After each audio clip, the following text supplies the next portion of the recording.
오늘 본문은 딱 한 구절이었는데요. 12장의 마지막 구절이었습니다. 12장의 마지막 구절인데 12장의 구성은 이렇게 되어 있습니다. 세 가지의 이야기 묶임으로 되어 있는데요. 12장 17절까지의 전체의 말씀은 세 가지 이야기, 곧 첫째는 용과 아이의 이야기이고, 두 번째는 용과 미가엘의 이야기이고, 세 번째는 용과 여자의 이야기가 되겠습니다. 그런데 가운데 있는 이야기가요, 용과 미카엘은 천사죠. 용과 미카엘의 이야기는 좀 다른 이야기입니다. 이 두 번째 이야기는 앞에 있는 용과 아이와 용과 여자의 이야기는 땅의 이야기라고 말한다면, 가운데 있는 용과 미가엘의 이야기는 하늘의 이야기라고 말할 수가 있겠습니다. 그러니 지금 땅의 이야기에서 하늘의 이야기가 이렇게 쑥 들어와져 있는 것이라고 말할 수 있겠죠. 우리도 마찬가지입니다. 지금 평범하게 현실의 생활을 살고 있지만 저와 여러분들은 아주 신속하고 아주 민첩하게 하늘을 경험하고 접속하는 사람들이잖아요. 그렇죠? 네, 우리는 현실을 살아가고 현실 세계에서만 감각하는 존재들이 아닙니다. 절대요. 우리가 어떤 사람들인데요? 저와 여러분들은 번번이 하늘을 접속하고 하늘의 이야기를 이렇게 오르락 내리락 하는 사람이라 말할 수 있습니다. 그래서 어쩌면 요한복음 1장의 마지막 구절의 말씀도 내가 인자 위로 하나님의 사자들이 오르락 내리락 하는 것을 보리라. 인자 위로, 지상에 계신 인자 위로 하나님의 천사들이 오르락 내리락 하는 것을, 번번이 하늘과 땅이 계속 왕래하고 이렇게 참여하는 그 존재이심을 알게 될 것이다 라고 그렇게 예고하면서 요한복음 1장이 마치고 있는 것도 좀 특별한 우리들의 정체성을 알려주는 것이라 생각합니다. 여러분들의 기도를 통해서 땅에 있지만 하늘과 접속하고, 찬양을 통해서 우리들의 이 노래가 하늘의 수많은 예배자들의 노래와 어우러지는, 그리고 우리들의 말과 우리들의 생활 속에 하나님의 보좌에서 울려 퍼지는 음성이 우리들의 삶 속에 사무치는 그런 신비로운 역사가 지금도 일어나는 줄로 믿습니다. 그러니 12장 이야기만 보더라도 땅의 이야기 사이에 하늘의 이야기가 들어와 있다는 것은, 이 땅은 그냥 땅으로서만 존재하지 않고 하나님의 섭리와 완전한 하나님의 나라가 지금도 개입하고 계시고 완성을 이루어가고 계시는 줄로 믿으십니까? 아멘. 그래서 이제 요한계시록 12장을 딱 보고 왼쪽으로 가서 11장은 두 증인의 이야기가 등장하고, 오른쪽으로 가서 13장은 두 짐승의 이야기가 나옵니다. 그러니까 두 증인과 두 짐승, 그 사이에 지금 12장 이야기가 있는 것이죠. 두 증인은 우리가 너무나도 잘 아는 것처럼 우리 모든 믿음의 사람들의 표상이라고 말할 수 있죠. 두 짐승은 결국 이 두 증인을 해하려고 하고 결국에는 죽이려고 하는 그런 어둠의 실체들이라고 말할 수 있습니다. 단연 그 사이에 있는 이 12장은 어떻게 보면 우리들이 지금 살아가고 있는 모든 만물과 역사에 대한 총요약이라고 말할 수 있겠습니다. 그 가운데서도 오늘 마지막 구절이었죠. 17절, 12장 17절 다시 한 번만 같이 읽어보면 좋겠습니다. 큰 소리로 한번 읽어볼까요? 시작. 용이 여자에게 분노하여 돌아가서 그 여자의 남은 자손 곧 하나님의 계명을 지키며 예수의 증거를 가진 자들과 더불어 싸우려고 바다 모래 위에 서 있더라. 네, 한편의 영화의 어떤 큰 장엄한 그 장면 같은 그런 모습이 17절에서 보여집니다. 여기서 등장하고 있는 그 여자가 누구인가? 이게 중요하죠. 어떻게 보면 주인공이라고도 말할 수 있는데요. 그 여자의, 분명히 정관사를 사용해서 어떤 여자가 아니라 그 여자의 남은 자손들이 그리고 그 남은 자손들은 어떤 사람들인지를 설명하는 두 가지가 있는데, 하나님의 계명을 지키는 무리들이며 예수의 증거를 가진 무리들이다라고 아주 선명하게 이 자손들이 누구인지를 말해주고 있습니다. 그런데 그 자손들이 누구냐면 그 여자가 낳은 자손들이다라고 말하고 있습니다. 정말 너무 멋있죠? 네, 그 여자가 어떤 여자인지 12장 첫 구절에서 설명해 주었었습니다. 12장 첫 구절 1절 제가 한번 읽습니다. 하늘에 큰 이적이 보이니 해를 옷 입은 한 여자가 있는데 그 발 아래는 달이 있고 그 머리에는 12별이 내 관을 썼더라 라고 말합니다. 요한은 한 여자를 봤는데 해를 옷 입고 달을 딛고 12별을 쓴 여자다라고 굉장히 시적으로 표현하고 있죠. 이 여자의 정체성은 해, 달, 별로 수식되고 있습니다. 해, 달, 12별. 수식하는 도중에 번뜩 떠오르는 것은 우리 저 옆에 있는 그 가지가 담을 넘었도다라고 하는 것처럼 요셉의 꿈이 떠오르죠. 요셉이 꾸었던 꿈의 실체를 보는 것과 같은 그런 모습으로서 해와 달과 12별로 묘사되어진 여자입니다. 달을 딛고 있고 해를 옷 입고 있으며 12별을 머리에 관으로 쓰고 있는 정말 찬연한 세상의 모든 광명체, 최고의 광명체들로 꾸며진 존재이지. 근데 우리는 지금 이게 역설로 바뀌었죠. 인간은 참 연약해서 다 신으로 섬기고 있죠. 해신, 별신, 달신 다 섬기고 있습니다. 참 어리석고 안타까운 일이죠. 모든 세상의 광명한 존재와 그 실체들은 하나님께서 여인이라고 일컬어지는 이 존재를 꾸며주는 것이고 수식해주는 실체로 표현했습니다. 아가서도 역시 마찬가지입니다. 이스라엘은 해달별로 묘사되어진 여인이었습니다. 아가서 6장 10절 말씀에 아침빛같이 뚜렷하고 달같이 아름답고 해같이 맑고 깃발을 세운 군대같이 당당한 여자가 누구인가? 라고 술람미 여인에게 묘사되어지고 있는, 술람미로 대표되어진 하나님의 백성이 어떻게 아름다운지 여인으로 이야기하고 있으면서 분명히 해달별로서 묘사되고 있음을 밝히고 있습니다.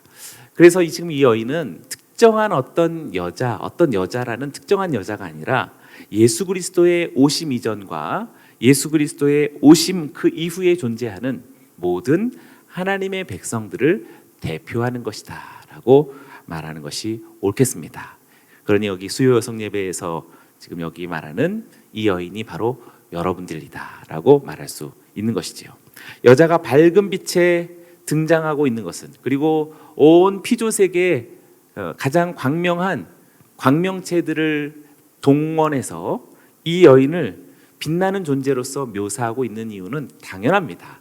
여기는 저와 여러분들이 본래부터 발광체여서가 아니라 그리스도의 얼굴에 똑같은 광채를 반영하고 있기 때문에 그런 것이라 말할 수 있겠습니다. 여자의 영광은 여자 자신의 본연의 영광이 아니라 그리스도의 영광을 반사한 것이기 때문에 그렇습니다. 옆 사람들에게 한번 선포하시지요. 당신은 거룩한 반사체입니다. 당신에게서 그리스도의 영광이 빛납니다. 네, 아멘. 여러분들이 아까 우리 목사님과 함께 인사했던 세상의 거룩한 소금이며 또한 빛이다라는 것은 단순한 어떤 시적 그런 표현이 아니라 정말 진정한이라는 말 자체가 좀 부족한 해달별의 광명체를 창조하신 이의 영광을 담지하고 있는 저와 여러분이기에 그 빛나는 영광이 우리들에게서 드러나지 않을 수 없는 것이지요. 여기 있는 저와 여러분들에게 2022년 특별히 우리 교회에 또 약속의 말씀으로 주신 선언이기도 하니 지금까지도 빛나는 존재였지만 2022년에는 정말 눈부시게 찬란한 그리스도의 영광을 또 발현하는, 또 반사하는 저와 여러분들이 될 것을 주의 이름으로 축원합니다. 아멘. 특별히 12별을 관으로 썼다라는 왜 관일까라고 하는 말은 관은 왕관 하면 알겠죠. 다스림입니다. 권세를 말해주는 것이지요. 그러니 우리는 단지 외모만 아름답고 그냥 정적인 어떤 빛나는 존재가 아니라 굉장히 동적인 빛나는 역할을 한다는 것인데, 그 빛나는 역할은 뭐냐면 그리스도의 다스리심에 참여하는 겁니다. 할렐루야. 어떤 겉모습만 아름답다고 해서 어떻게 보면 소용도 없는 일이라고 말할 수 있습니다. 그리고 어떻게 보면 그 진정한 아름다움의 역동성, 어떤 행함으로서의 아름다움이 있어야지만 외모의 아름다움이 진가를 바라는 거죠. 네, 그게 바로 관입니다. 그래서 생명의 면류관을 내게 주리라라고 하는 것도 완전한 하나님의 생명의 통치에 우리가 함께 참여하는 것이라고 말할 수 있겠죠. 여기 있는 저와 여러분들도 그 거룩한 하나님의 부르심에 동참하게 되기를 축원합니다. 그러나 때가 늦고 그러면 성경 말씀에 너무나 많이 나오잖아요. 그때 때를 놓쳐가지고 슬피 울며 이를 감이 있으리라. 속히 옵니다. 그것은 그냥 물리적인 어떤 디데이가 아니라 나의 연수를 지나가는, 나의 시간 안에서 벌써 디데이가 째깍째깍 돌아가고 있다는 걸 아셔야 돼요. 내 나이가 한 살을 더 먹었구나. 매일마다 여러분 생각하실 텐데요. 여러분들의 육신적인 나이는 물론이고 육신적인 나이니까는 생각과 어떤 이성 또는 판단과 감각 또는 어떤 의지적인 어떤 참여나 결정, 이런 것들 서서히 자꾸 늦어지잖아요. 늦어지고 조금 힘이 딸려지고. 그런데 영적인 것은 얼마나 더 하겠어요? 더 심각할 수 있습니다. 그러니 여러분, 오늘 주 앞에 정신을 바짝 차리고 저와 여러분들이 정말 하나님 앞에 부름받고 쓰임받는 그 영광스러운 다스리심에 하나님의 초청 앞에 아멘 하고서 달려가시기를 주의 이름으로 축원합니다. 그래서 우리는 빛나야 하고 찬란해야 합니다. 그리고 그리스도의 다스리심에 우리는 참여해야 하는 것입니다. 자, 이 여자가 어떤 여자인지 2절의 말씀을 다시 12장 두 번째 구절인데요, 제가 읽어봅니다. 12장 2절. 이 여자가 아이를 베어 해산하게 되매 아파서 애를 쓰며 부르짖더라. 가톨릭 학자들은 대체로 이 여자가 주의 어머니 마리아를 상징한다라고 말합니다. 틀리는 것은 아니죠. 언뜻 보면은 지금 메시아를 낳는 여자로 지금 보여지고 있으니까 당연히 1차적으로 주의 어머니 마리아를 떠올리겠죠. 그러나 그것은 하나의 상징이고 대표가 되지 전체를 말하지는 않습니다. 그리고 궁극적인 의미를 설명하는 것으로 충분치도 않습니다. 여기에서의 여자는 한 개인을 대표하지 않습니다.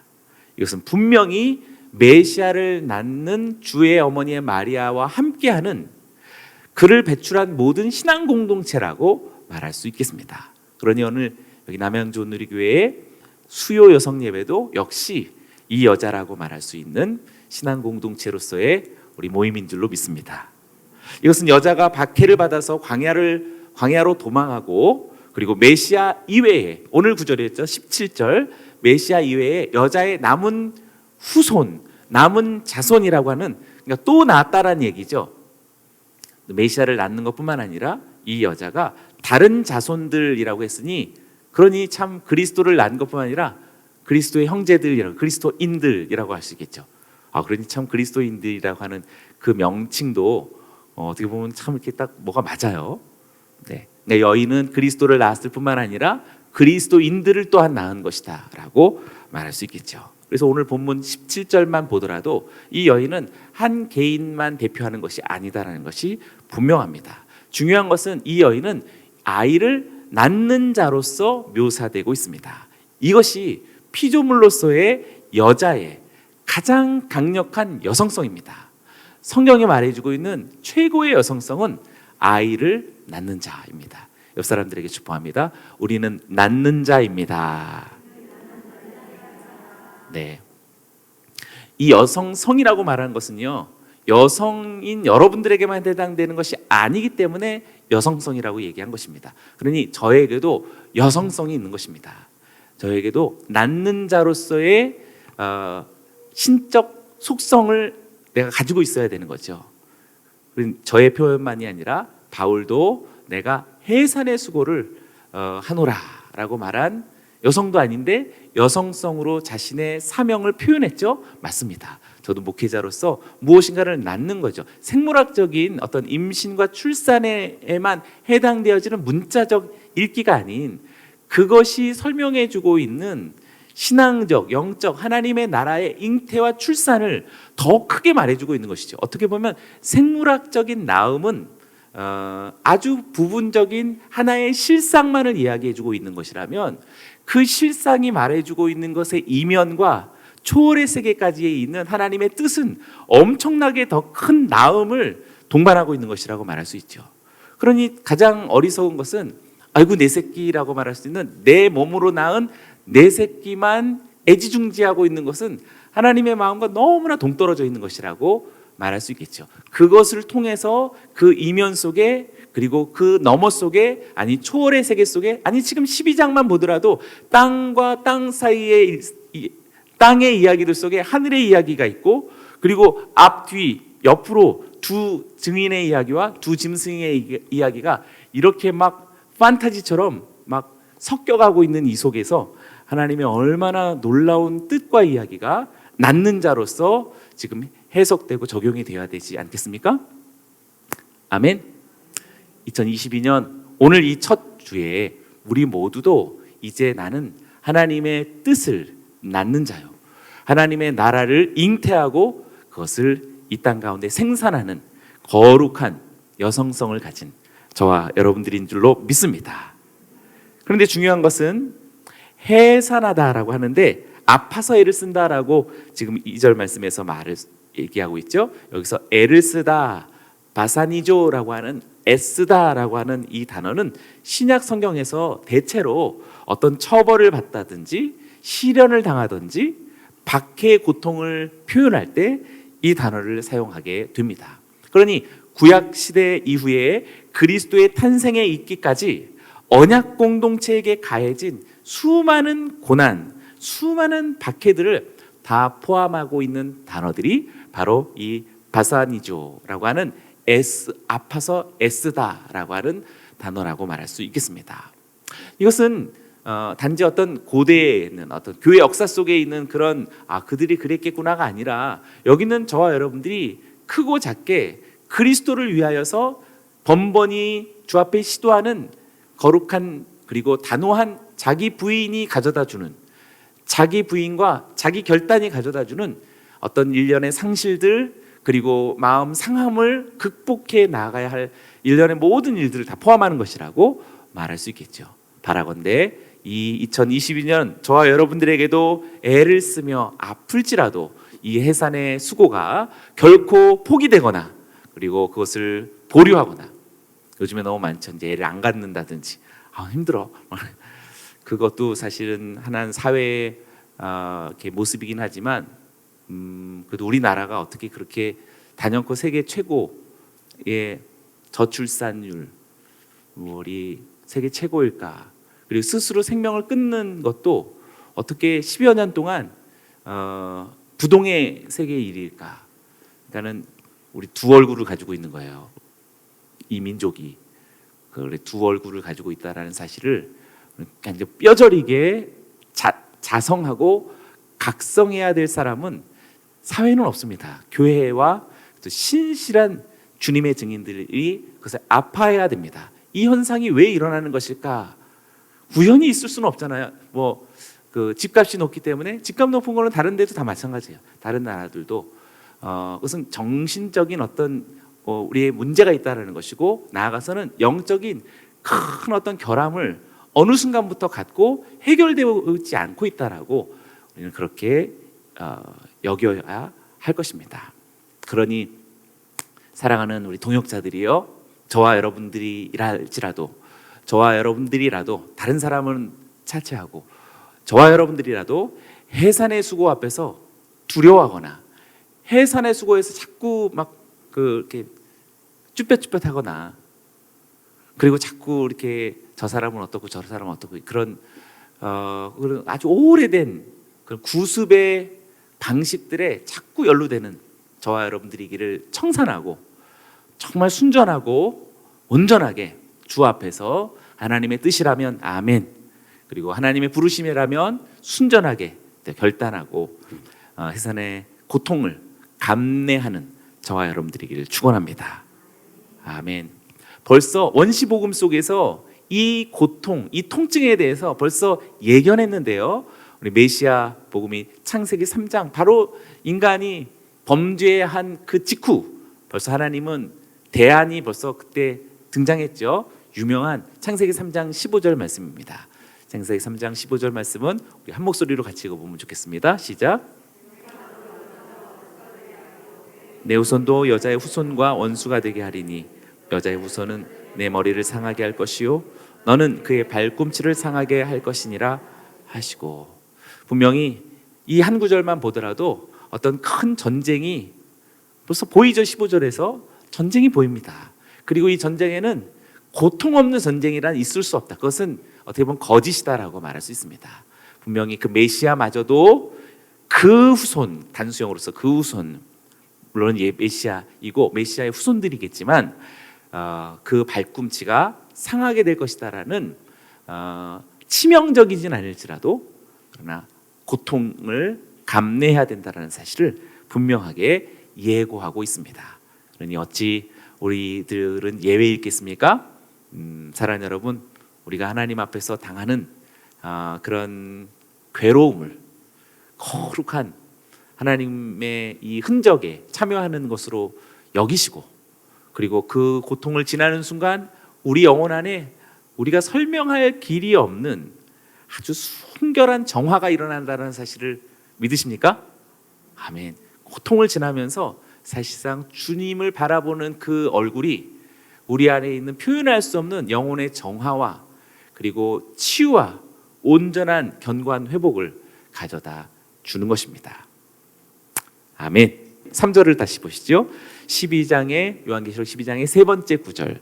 하늘에 또 다른 이적이 보이니 보라, 한 큰 붉은 용이 있어 머리가 7이요 뿔이 10이라. 그 여러 머리에 7 왕관이 있는데, 하늘에 또 다른 이적이 보여졌는데 한 큰 붉은 용이 나타났음을 말해주고 있습니다. 이 용이 머리가 7이라고 굉장히 기이하죠. 그리고 뿔이 10이 있다라고 말하고 있습니다. 그의 권세도 엄청나다라고. 그런데 그의 머리에 7 왕관이 있다고. 아까 여인도 여자도 12별의 관을 썼는데 지금 이 용도 7 왕관을 쓰고 있습니다. 그러니 여러분, 다스림의 전쟁이 만만치 않다라는 것입니다. 이 용이 얼마나 어떤 존재인, 피조 지상이 창조되어지기 이전부터 존재한 존재라고 말한다면 그가 쓰고 있는 7 왕관이 얼마나 강력한 것인지는 어느 정도 추론할 수가 있겠습니다. 구약 성경 전체에서 사용되어지는 용의 심상은 악한 나라를 비유해서 애굽을 뜻할 때도 물론 있지만, 그러나 궁극적으로 이 용은 계시록 스스로가 풀이해주고 있습니다. 12장 9절인데요. 요한계시록 12장 9절. 큰 용이 내쫓기니 옛 뱀 곧 마귀라고도 하고 사탄이라고도 하며 온 천하를 꿰는 자라. 그가 땅으로 내쫓기니 그의 사자들도 그와 함께 내쫓기니라. 네, 용은 분명하게 말하죠. 그는 분명한 실체인데 현실적 실체가 아니라 초월적 존재로서의 실체라고 분명히 말하고 있습니다. 그래서 욥기에서 그 리워야단을 설명할 때 이상하게 동물 같은데도 동물 같지 않고 좀 약간 헷갈리죠. 지상에 있는 것 같은데 있는 것 같지 않고, 그게 잘 맞습니다. 어둠의 영들은 여기에 있는 것 같으면서도 없는 존재인 거죠. 보이나요? 보이지 않잖아요. 그걸 이렇게 보이는 정도라면 초월적 존재라고 할 수 없겠죠. 있는 것 같으면서도 아닌 것 같고, 우리와 함께 하는 것 같으면서도 아닌, 그러나 그렇지 않은 것 같지만 너무나도 생생하게 바로 내 옆에 있었던 그런 존재가 바로 이런 용들이라고 말할 수 있겠습니다. 마귀는 하나님의 백성을 박해하는 모든 악한 세력의 배후에 있는 본질적인 힘이다라고 할 수 있습니다. 7머리와 10개의 뿔은 완전함을 가리키고 아까 이야기했던 대비되는 그런 다스림, 어두움도 다스림을 스스로 쟁취하고 있다는 사실을 이해할 수 있습니다. 특별히 10뿔은 마귀가 땅에 대한 왕권으로 교회와 세상을 억압하는 그의 의지를 입증해주고 있는 것이지요. 그래서 끊임없이 용은 메시아를 모방하고 있습니다. 딱 패러디하고 있는 그 모습 그대로입니다. 4절처럼 그도 역시 행동하는 어둠입니다. 어떻게 행동하는지 4절을 제가 했습니다. 그 꼬리가 하늘의 별 3분의 1을 끌어다가 땅에 던지더라. 용이 해산하려는 여자 앞에서 그가 해산하면 그 아이를 삼키고자 하더니, 용의 꼬리가 하늘의 별 3분의 1을 끌어다가 땅에 던진다라고 하는 이러한 예언의 묘사는 언약 공동체인 교회 그리고 이스라엘에게 대한 공격을 상징한 것이다라고 말할 수 있습니다. 그리고 그것은 지금도 계속 적용되어지고 있는 것이라 할 수 있습니다. 용의 의도는 분명히 하나님의 백성에 대한 목표가 1차가 아닙니다. 지금 아까 4절에서 본 것처럼 그가 무엇을 삼키려고 했어요? 네, 여자가 목표는 일단 1차 아니에요. 용의 1차 목표는 뭐예요? 아이예요. 아이. 이 아이를 삼키고자 했다. 그리스도가 1차 목표입니다. 그리스도를 어쨌든 해하려 하는 것이 그들의 1차 목적이었던 것이지요. 여자가 낳은 아이 곧 메시아를 가리킬 때 우리는 여기서 예수께서 지상생에 살아내실 때 2000년 전에 그분을 죽이려고 했던 온갖 일들을 기억할 수 있겠죠. 가장 잘할 수 있는 것은 아주 참혹한 헤롯의 아이 학살이었죠. 엄청난 그 비극이었는데 워낙 헤롯 대왕이라는 이름답게 워낙 그의 그 지배력이 뛰어나다 보니까 아이 몇 명 죽이는 것 좀 뭐 이제 묻어버릴 수 있는 그런 강력한 통치력을 가지고 있었던 것이죠. 네, 그러나 예수님이 그러한 어떤 위협 가운데서도 예수님을 해할 수 없었던 사실을 우리 예수님 이야기를 통해서 잘 알고 있습니다. 그러나 성서 속의 이야기, 2000년 전의 이야기뿐만 아니라 지금도 우리 모두가 그리스도를 낳는 자라고 이야기했을 때 저와 여러분들이 그리스도적 하나님의 출현에 대해서 그것을 정말 싫어하고 삼키려 하고 있는 지금의 어둠의 새가 있다라는 사실을 여러분도 인정하시죠? 네, 분명히 여러분들이 해산의 수고를 통해서 인내를 통해서 하나님을 사랑하는 그 마음을 통해서 여러분들이 결국에 출산해내는 하나님의 형상, 하나님의 나라의 그 고귀한 아름다움을 삼키려 한다라는 사실을 우리는 잊어서는 안 되겠습니다. 그것을 삼키려고 하늘의 별 3분의 1을 갖다가 그냥 완전히 엄청나게 폭격을 해대는 것이죠. 그러니 우리는 이런 실존 속에서 있다라는 사실을 잊어서는 안 되겠습니다. 만약에 여러분들이 그것을 인정하지 않는다면요, 우리는 고상한 종교를 지금 하고 있는 겁니다. 고상한 기독교 종교를 다니는 거예요. 지금 이 실체를 인정해야만, 그리고 정말 이 실상을 참여해야만 저와 여러분들이 신앙이 종교가 아닌 참 믿음으로써 하나님과 함께하는 주님의 나라인 줄로 믿습니다. 아멘. 5절의 말씀을 보시지요. 결국에 어떻게 되는지 같이 한번 읽어볼까요? 시작. 여자가 아들을 낳으니 그 아이를 하나님 앞과 그 보좌 앞으로 올려가더라. 이 5절 한 구절은 그리스도의 생애로부터, 크리스마스로부터 시작해서 왕의 통치죠. 그리고 부활과 승천까지 모든 운명을 성취하심에 대한 완벽한 정말 명화입니다. 모든 시간을 압축한 명화죠. 그래서 5절을 여러분들도 많이 한번 들여다보고 묵상하고 곱씹어 보시기를 바랍니다. 여자가 아들을 낳았으니 크리스마스입니다.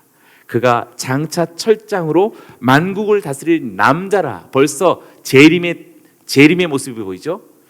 네, 그 아이를 하나님 앞과 그 보좌 앞으로 올려가더라. 승천의 모습, 승기와 승천의 모습이 보이죠. 예수 그리스도의 생애의 압축에 관하여서 초점은 분명히 그의 죽으심과 부활에 있다는 사실을 발견하게 됩니다. 특별히 그리스도의 탄생과 승천 사이에 시간이 빠져 있는 지금 아까 5절에는 예수님의 승천, 탄생과 승천 사이에 예수님의 공생의 그 구구절절한 이야기들은 다 빠져 있죠. 그 사실은 예수님께서 승천 이후에 공식적으로 철장으로 다스리는 다스림이 시작됐다는 사실이 중요합니다. 시편 2편에서도 메시아 시편이죠. 철장으로 다스릴 것이다 라고 이야기하는데, 예수님의 승천이 철장으로 다스린다라는 것이 얼마나 압도적으로 중요한지, 아까 얘기한 것처럼 12관을 썼다라는 것은 멋있는 어떤 헤어 디자인이 아니라 이 관을 씀으로써 그리스도의 다스림에 참여한다라는 이 다스림이 무엇을 말하는 것인지 계시록 19장 15절 속에 이제 거의 끝이죠. 계시록 19장 15절이 이렇게 말하고 있습니다. 한번 같이 읽어볼까요? 시작. 그것으로 만국을 치겠고 친히 그들을 철장으로 다스리며 또 친히 하나님 곧 전능하신 이의 맹렬한 진노의 포도주 틀을 밟겠고. 예리한 검으로, 말씀이죠. 말씀으로써 이제 심판하시는 겁니다. 그러니 철장으로 다스리며 진노의 포도주 틀을 밟을 것이다 라고 이야기하는 것이죠. 그러니 만국을 철장으로 다스린다라는 말은 그리스도께서 이 세상에 대한 완벽한 심판을 수행하실 것이다 라는 것과 같은 것입니다. 그러니 승천이 그의 다스림과 맞닿아 있는 것이죠. 그러니 승천이라는 것은 예수님이 2000년 전에 승천하시지 않았나? 아니요. 지금도 우리가 주를 높이리, 내가 주님을 높이리라. 주님은 원래 높으신 분인데 우리가 높일 필요가 뭐가 있어요? 저와 여러분 높인다고 높여져요? 근데 내가 주님을 높이리, 그것은 승천에 참여하는 거죠. 그의 승귀, 우리가 그의 죽으심과 부활하심을 인정함으로 인해서, 찬양하고 감사함으로 인해서 그의 높여지심을 우리가 정말 영광스럽게 높여질 때, 그건 동시적으로 철장으로 다스리는 역할과 의미가 성취되는 것입니다. 아멘. 그러니 여러분, 이곳에서 수요 성령 예배를 통해서 여러분들이 손 들어서 하나님을 높일 때, 그건 잠깐 여러분 혼자만 그냥 도취되어 가지고 그냥 그러는 게 절대 아닙니다. 여러분 각자가 주님을 높이는 그 각 개인의 진실한 예배 행위, 하나님의 그 영광과 능력과 구원을 여러분들의 진심 어리게 높일 때, 그것은 주께서 그 입으로 나오는 그의 말씀으로써 만국을 철장으로 다스리시는 그 일이 지금 시작되는 줄로 믿습니다. 아멘. 아멘. 그러니 주를 높이기 원합니다. 주께서 다스리실 것입니다. 주를 높일지어다 주의 나라가 임하시리라. 네. 쌍으로 그냥 외우고 계세요. 주를 높이라, 그러면 주께서 다스리시리라. 주를 높일지어다, 그러면 주의 나라가 임하시리라. 아멘. 아멘. 자, 이제 이 이야기가 어떻게 종결되어져 가는지 13절을 보시기 바랍니다. 자, 13절 한번 읽어볼까요? 시작. 용이 자기가 땅에서 내쫓긴 것을 보고 남자를 낳은 여자를 박해하는지라. 네, 아까 중간에 있던 하늘 이야기, 미카엘과 있었던 하늘 이야기를 제가 훌쩍 뛰어넘었는데요. 아까 아기가 하늘로 올려졌죠? 하늘로 올려지면서 바로 하늘 이야기가 다 등장하는데, 그때 어떤 일이 있었냐면 하늘의 천사장이라고 말하는 미카엘이 이 용을 이기는 거예요. 그러니 지금 지상에서의 일이 하늘의 일과 연결되어져 있는 거죠. 그러니 매트릭스 영화 잘 만들었습니다. 매트릭스도 똑같아요. 지금 매트릭스도 이 현실과 초월이 계속 막 왕래하잖아요. 네. 아이를 승천으로 올려지는 순간 하늘에서는 엄청난 전쟁이 있었고, 그 전쟁에서 용이 땅으로 내쫓겼던 것이죠. 그러니 지금 여기 13절에서 땅으로 내쫓겨진 것을 보고 남자를 낳은 여자를 분노해서 박해하기 시작한다라고 말하고 있습니다. 그러나 여러분, 이것도 지금 이 하늘도 그냥 저 어떤 하늘이 아니라 믿음으로서의 하늘입니다. 그러니까 믿음으로서의 하늘, 믿음이 구현되어지는 순간 속에 이 장면이 막 보이는 거예요. 나타나고. 근데 믿음이 없으면 이것도 저것도 없어요. 그냥 사는 거예요. 그냥 용과 함께 사는 거예요. 용이 뭐 이렇게 특별히 알아서 오니까 용한테 용의 양육 속에서 살아가는 것이라고 말할 수 있죠. 믿음으로 볼 때 벌써 땅으로 내쫓겨진 용이 남자를 낳은 여자, 그 여자의 정체성을 너무 알기 때문에 그 여자를 박해하는 것이죠. 용이 여자를 박해하는 것은 하늘의 전쟁에서 패했기 때문입니다. 하늘의 전쟁에서 천사장 미가엘에게 패할 수밖에 없었던 이유는 예수 그리스도께서 승리하셨기 때문이지 미카엘이 강해서 그랬던 것이 아닙니다. 예수님이 승리하셔서 승천하셨기에 미카엘이 이길 수 있었던 것입니다. 그런데 그 그리스도를 낳은 자가 바로 여자라고 지금 분명하게 밝히고 있어서 역설이죠. 그래서 우리는 끊임없이 그리스도를 낳아야 합니다. 우리의 삶 속에서 구체적으로 그를 나타내야 하고 그 말씀을 증거해야 되고 신적 성품을 드러내야 하고 매일의 일상이 크리스마스가 되기를 축원합니다. 네, 그러한 삶을 사는 이에게는 분명히 용의 눈에 보이는 거죠. 용의 눈에 보여서 매우 분노할 수밖에 없는 어둠의 세력을 건드리는 일들이라고 말할 수 있습니다. 용은 그것을 매우 싫어하고 매우 분노합니다. 박해가 있을 것이다라는 사실을 우리는 꼭 각오해야 되겠습니다. 옆 사람들이 한번 축복해 보시죠. 당신에게 박해가 있을 것 같습니다. 그러나 안심하십시오. 이거 축복인지 잘 모르겠네요. 이거 신년에 맞습니다. 저는 여러분들에게 박해가 있길 원합니다. 이런 공격들이 있길 원합니다. 그리고 원수들이 여러분들을 많이 두려워하고 마침내 안심할 것은 여러분들 승리할 수밖에 없습니다. 아멘. 왜냐하면 14절을 한번 보시죠. 14절에 아까 똑같은 모티브인데요. 네, 하나님께서 예비하신 곳에 하나님이 그냥 이 여인을 그냥 내버려 두지 않습니다. 14절도 읽어볼까요? 시작. 그 여자가 큰 독수리의 두 날개를 받아 광야 자기 곳으로 날아가 거기서 그 뱀의 낯을 피하여 한 떼와 두 떼와 반 떼를 양육받으매. 네, 큰 독수리의 날개를 받았다라고 말하고 있습니다. 이것은 정말 출애굽 모티브를 그대로 가져온 것이지요. 출애굽기 19장 4절에 내가 애굽 사람에게 어떻게 행하였은가 내가 어떻게 독수리 날개로 너희를 업어 내게로 인도하였음을 너희가 보았느니라. 출애굽 백성은 그렇게 독수리 날개로 업으셨고요. 우리 너무나도 잘 아는 이사야서 말씀 속에 오직 여호와를 앙망하는 자는 새 힘을 얻으리니 독수리가 날개치며 올라감 같을 것이요 다름질하여도 곤비하지 않을 것이겠고 걸어가도 피곤치 아니하리라. 여러분들이 그렇게 될 줄로 믿습니다. 왜? 독수리의 큰 힘을 받았으니. 영적 힘을 받고 하나님의 도우심을 받는 여러분들이요 하나님이 여러분들을 지키시고 승리케 하시면서 한 때와 두 때와 반 때를 지나게 하실 줄로 믿습니다. 3년 반이었죠.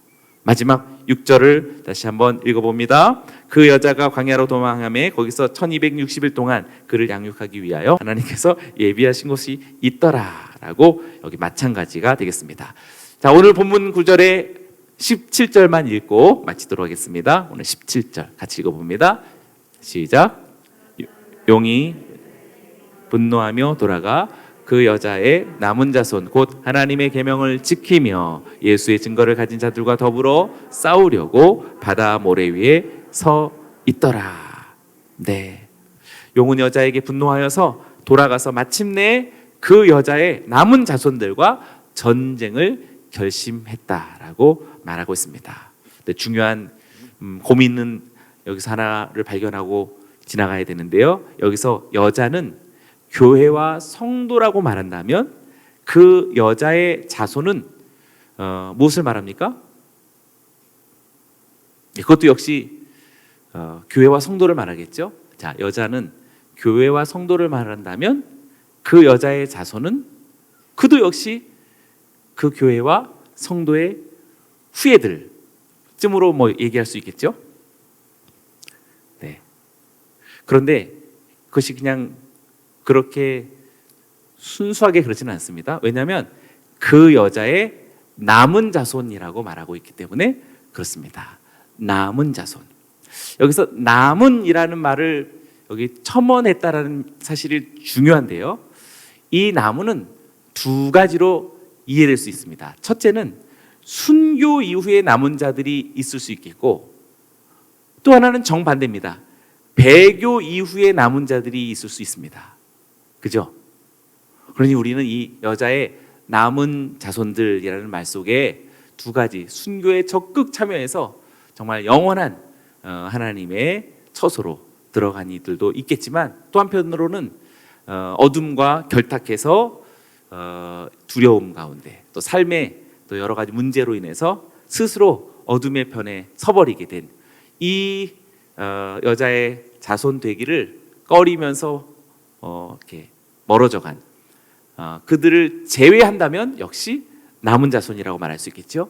그래서 여기서 말하는 여자의 남은 자손에서 나무는 우리들에게 많은 것을 생각하게 하는 것입니다.